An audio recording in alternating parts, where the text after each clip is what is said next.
Today we're looking at 5 DIY filmmaking tips to boost your production. Welcome to FilmRiot, the show that takes mystery out of the effects techniques, going to some of your favorite Hollywood films. I'm your host, Ryan Conley, and we talk about a lot of pro gear on the show, but some of my favorite things are DIY solutions. There's always an extra layer of creativity that comes when really diving in and figuring out how to make something work even when you don't have the money for it. So with that in mind, let's take a look at 5 of my favorite DIY tricks that we have talked about in the past. First is coloring your lights without gels. For this, it's as simple as buying a can of high heat paint. Then you just hit your standard light bulb with the color of your choosing, and there you go.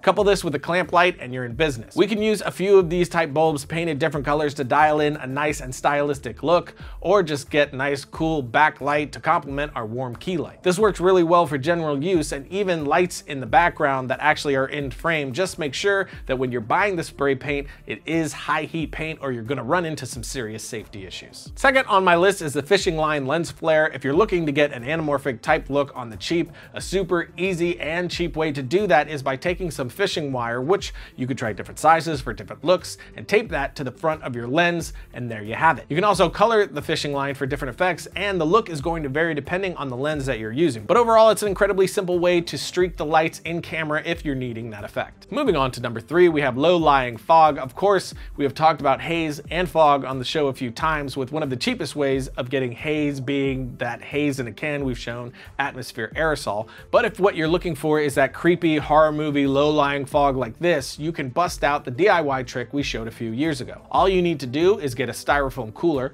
cut a circle in the back to connect a fog machine to, then cut another hole in the front for the fog to escape out of, then fill your cooler with dry ice. Now when you pump the fog in, the dry ice is going to cool it quickly, which causes the fog to hang low to the ground, as you see here. And it'll hang pretty low for a while too. Of course, once you walk through it and disturb that fog, it will kick it up. But even then, it's a cool effect since it doesn't immediately act like normal fog. It still hangs somewhat low for a really interesting horror type atmosphere. I also found that pushing the fog into the room like this creates a much closer look to what you get with haze, and since it's cooled and not rocketing right to the ceiling, it didn't set off any alarms for me. And of course, dry ice can be dangerous to work with, so if you do try this, be sure to wear solid gloves and do not let it touch your bare skin. We have 2 more favorites to come, but first, let's pay some bills.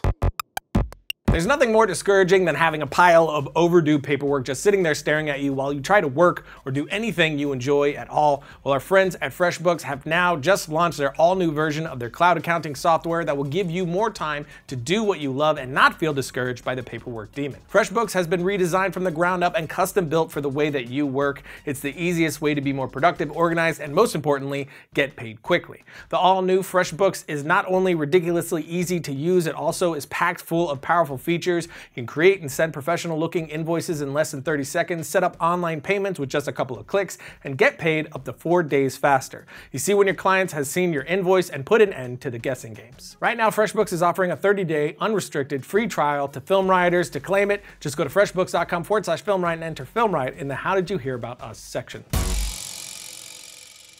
Logo. Jumping right back in with my number 4, and that is creating a party with very few people. If you need to create a party scene but you don't have the ability to get a ton of extras, just by using some sound and a handful of friends, you could still get a busy room happening. First, get as many people as you can and put them in a tight group. Then move your actor away from them and use a longer lens, meaning zoom in. Then have 1 or 2 crew members walk past the lens in the foreground so you can't really make out who it is or what they're wearing. After that, you just add the sound of a busy room, maybe some music if it's part of a club scene, and there you go.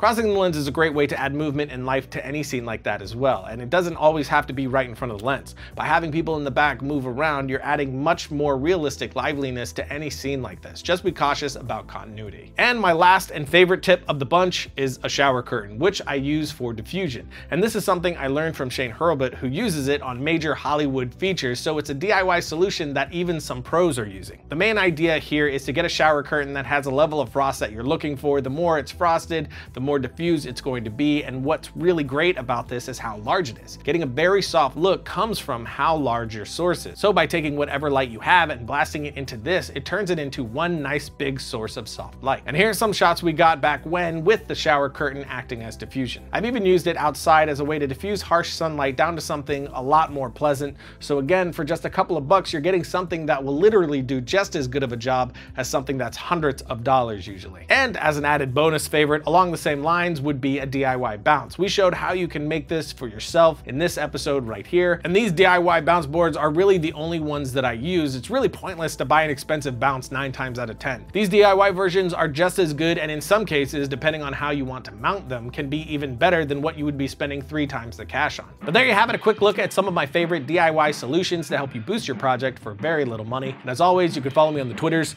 right here, and check the notes below for links to the full episodes of those DIY builds if you want more details on them. And I'll see you guys next week when we all get guns inside of tiny coffins.